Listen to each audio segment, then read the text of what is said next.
Good evening, and thanks so much for joining us. I'm Will DuPree here in the KXAN live studio.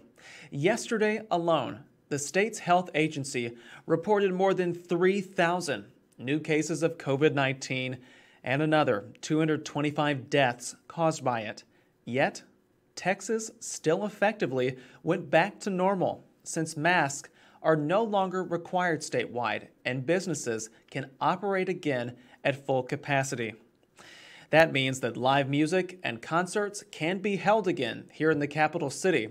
A year after the pandemic began, we wanted to check in with those surviving venues about how they'll move forward and what it's going to take to bring back the crowds.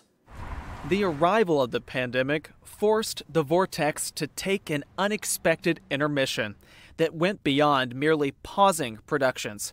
In total, the East Austin Theater had to cancel at least 10 live shows. Well, in the very beginning, there was a period of grieving. We did take that time to just pause and go, wow, this is really horrible. But then there was this moment of, okay, so now what? Just like everyone else, managing director Melissa Vogt says the Vortex went virtual. At least I'm finally getting to meet our neighbors. Holding at least 100 online shows. I can't really meet them.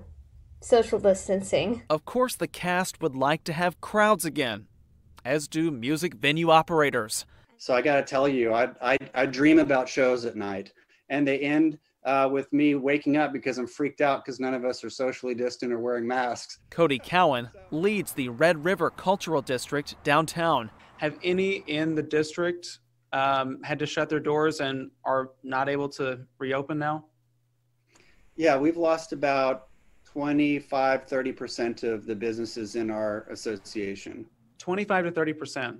Yeah, due to pandemic. Over at the Paramount Theater on Congress Avenue, the pandemic forced pay cuts, furloughs, and layoffs.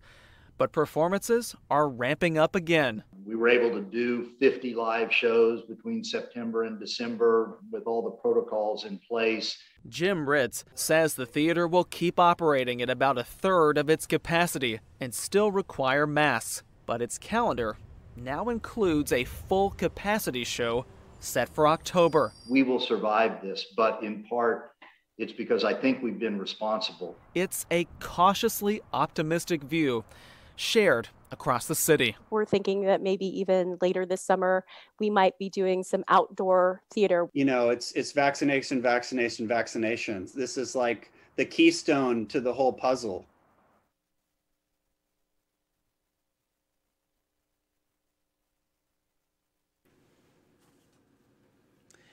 And just yesterday, a new safety initiative launched here in Austin in response to the mask mandate ending in Texas.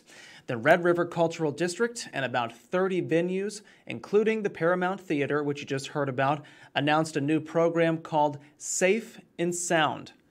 These businesses, you see listed here, pledge to abide by their own code of conduct to operate responsibly and safely.